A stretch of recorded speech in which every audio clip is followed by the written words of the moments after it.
श्री गुरु चरण सरोज रज निज मन मुकुर सुधारी बरनहु रघुबर बिमल यश जोदायक फलचारी। श्री गुरु चरण सरोज रज निज मन मुकुर सुधारी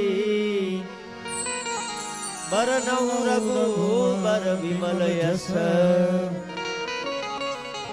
जोदायक फलचारी। सीतारामजी અને મહાદેવ પાર્વતીને સતત યાદ કરજે અને સાથે કોઈ સંત અને કોઈ સદગુરુને તારો ગુરુ બનાવજે, કારણ યુવાનીમાં હે યુવાન તું જ્યારે પ્રવેશ કરીશ ત્યારે તારું મન બહુ ભટકશે.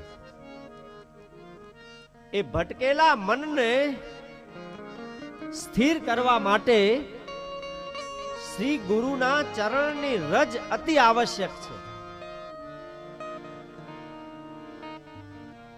એ ચરણ રજથી બે ઘટના બને છે. એક તો એ ચરણ રજ પોતાના ગુરુની જે સાધક આંખમાં અંજશે એને પુરાણ શાસ્ત્ર અને સંપૂર્ણ જગતના રહસ્યો એને હાથમાં આવી જશે.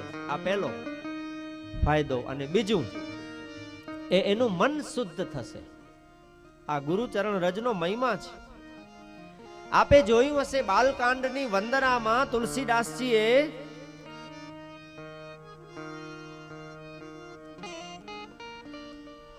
આંખ ઉપર ભાર આપ્યો છે અને અયોધ્યા કાંડમાં મન ઉપર ભાર આપ્યો છે.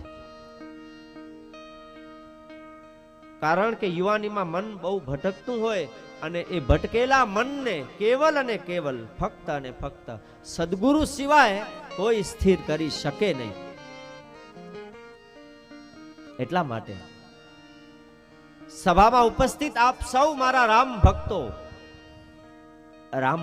પણ નહીં, મારા માટે સ્વયં રામ રૂપ આપ સૌ બેઠા છો. ત્યારે આપના જે ગુરુ હોય, જેની પાસેથી આપને આપના જીવનમાં ક્રાંતિ થઈ હોય, જેના પાસેથી આપની જીવનમાં નવી ઉર્જા પ્રાપ્ત થઈ હોય, એવા આપના ગુરુને મારી સાથે યાદ કરવાના. હું પણ યાદ કરું અને આપ પણ આપના ગુરુને યાદ કરજો. પંજાબી રચના છે. ગુરુ નાનક દેવની શિષ્યો પોતાના ગુરુને આવી રીતે પૂજે છે કે ગુરુ મેરી પૂજા. આપણા જીવનમાં જેણે ક્રાંતિ કરી છે એવા ગુરુને વંદના કે ગુરુ મેરી પૂજા. ગુરુ ગોવિંદ ગુરુ ભગવંત ગુરુ મેરી પૂજા. ગુરુ ગોવિંદ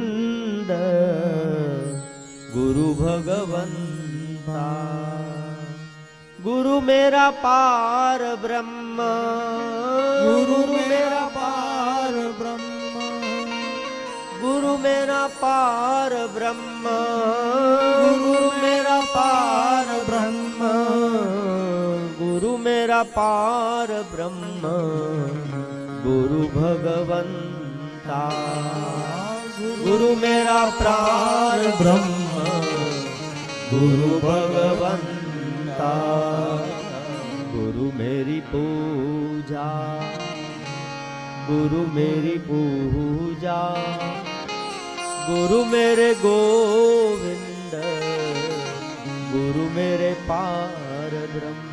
एक और पंक्ति हम ले लें सबके साथ.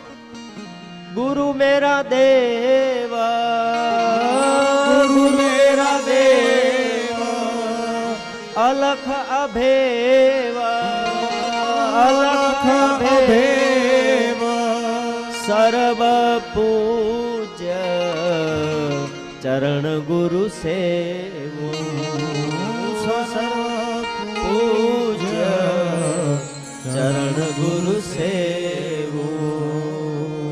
गुरु बिन अवर गुरु बिन नहीं मैं था ખાઉં